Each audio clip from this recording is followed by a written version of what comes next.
नमस्कार, मैं वैशाली और आप देख रहे हैं आजाद कलम न्यूज चैनल। आइए रुक करते हैं आज की बड़ी खबर पर। छीनेगी संपत्ति का अधिकार, वक्फ पर सरकार के बिल की एक डिटेल। केंद्र सरकार वक्फ बोर्ड एक्ट में बदलाव करने जा रही है। सरकार वक्फ से जुड़े 2 बिल संसद में लाएगी। एक बिल के जरिए मुसलमान वक्फ कानून 1923 को समाप्त किया जाएगा। दूसरे बिल के जरिए वक्फ कानून 1995 में महत्वपूर्ण संशोधन होंगे। संशोधन बिल 2024 के जरिए सरकार 44 संशोधन करने जा रही है।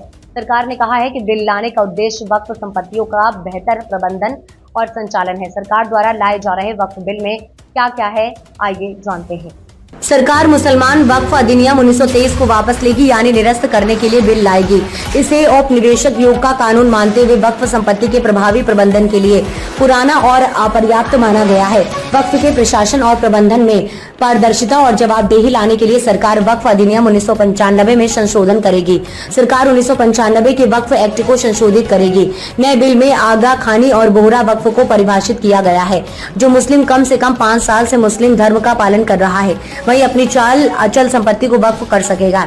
नए बिल में वक्फ से मिलने वाले धन से विधवाओं, तलाकशुदा और अनाथ का सरकार द्वारा सुलझाए गए तरीके से कल्याण के काम करने होंगे। जो कानूनी तौर पर अचल संपत्ति का मालिक है, वही वक्फ कर सकेगा।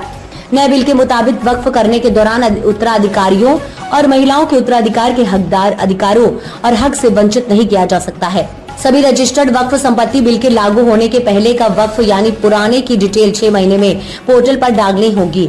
जो वक्फ कर रहा है उसका पता, वक्फ करने का तरीका, तारीख बतानी होगी। अगर डी है तो वो भी देना होगा। उस संपत्ति से मिलने वाले भू राजस्व सेंस, उसका रेट, टैक्स, आय, कोर्ट केस की डिटेल भी बतानी होगी। वक्फ के रूप में पहचानी गई या घोषित की गई कोई भी सरकारी संपत्ति इस अधिनियम के लागू होने पर वक्फ की संपत्ति नहीं मानी जाएगी। ये कानून लागू होने के बाद किसी भी वक्फ संपत्ति को वक्फ नहीं माना जाएगा। अगर उसके सरकारी संपत्ति होने को लेकर विवाद हो, ऐसी संपत्ति की जांच कलेक्टर करके अपनी रिपोर्ट राज्य सरकार को देंगे। रिपोर्ट के बाद राज्य सरकार रेवेन्यू रिकॉर्ड में बदलाव करेगी। काउंसलिंग में कौन कौन होगा? वक्फ काउंसलिंग का चेयरपर्सन अल्पसंख्यक मामलों का मंत्री होगा। इसमें राज्यसभा और लोकसभा के 3 सांसद होंगे।